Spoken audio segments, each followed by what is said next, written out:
Hello, America. You're about to see some video footage of the Terry Jones protest and counter-protest that just took place outside City Hall in Dearborn, Michigan. Last year, I debated Terry Jones on whether he should burn the Quran. The main reason I'm against burning books is that I think it's an extremely low form of criticism. There are many ways to criticize a position: arguments, debates, parodies, songs, cartoons, paper bag puppet theater, and so on. And I would say that burning an opponent's text is such a low form of criticism that it discredits the person who's doing it. However, there are much, much, much lower forms of criticism than burning books. For instance, we disagree with you, and we're going to silence you by killing you. The murderer's veto. We disagree with you, and we're going to silence you by slaughtering people at random until you shut up. The homicidal maniac's veto, made famous by the people of Afghanistan. Then there's Dearborn's bread and butter. We disagree with you, and we're going to silence you by throwing you in jail and finding some absurdly desperate legal justification for our obvious violations of your constitutional rights. The Mayor O'Reilly veto. So whatever you think of Terry Jones, there are vastly more horrendous ways to get a point across than book burning, and we don't have to look very far to find people whose methods of criticism make Terry Jones seem like Winston Churchill or Abraham Lincoln by comparison. But what I'd like to draw your attention to in the following video clips is a massive inconsistency that I'm seeing from people who condemn Terry Jones. Watch these clips and see if you can spot it.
Said, the two enemies of the people are criminals and government.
Fuck you, Terry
in hell!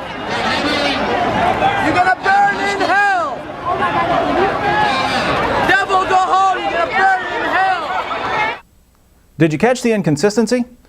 Muslims and non-Muslims are gathered together to condemn Terry Jones for his speech against Sharia and the Quran and Islam. The people protesting against Jones say that his position is intolerant and bigoted and that it divides people and incites violence.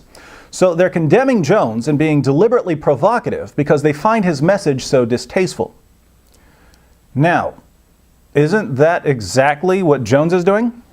Isn't he condemning the Quran and being deliberately provocative because he finds it intolerant and believes that it incites violence?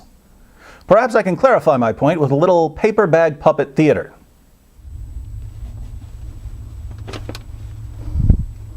The Koran. Let's see what this book says. Allah does not love the unbelievers. I guess Allah isn't very loving. Fight those who do not believe in Allah. This sounds like it could lead to violence. Do not be friends with Jews and Christians. That can't be good for developing cohesive communities. Christians and Jews who reject Islam are the worst of creatures. Now that's downright offensive. These teachings are evil. I condemn this book. What? How dare you condemn something you find hateful and intolerant? We find your claims hateful and intolerant. Therefore, we condemn you. Burn in hell, Terry Jones.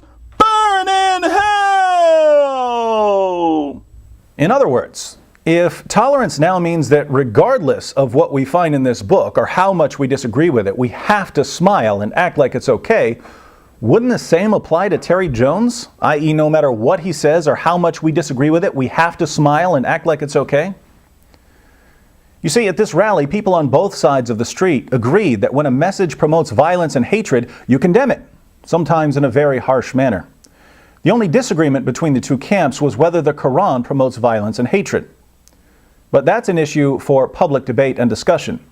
So enough of the shouting matches and barrier breaching and shoe throwing and book burning and constitution trampling and unlawful arrests. If the real question is whether the Quran says something bad, let's get together and peacefully debate whether the Quran says something bad. Of course, history shows that when someone calls for debate about the Quran, the response is generally, how dare you call for persecution against all Muslims, you racist, homicidal, intolerant, Islamophobic bigot. I call that the coward's veto.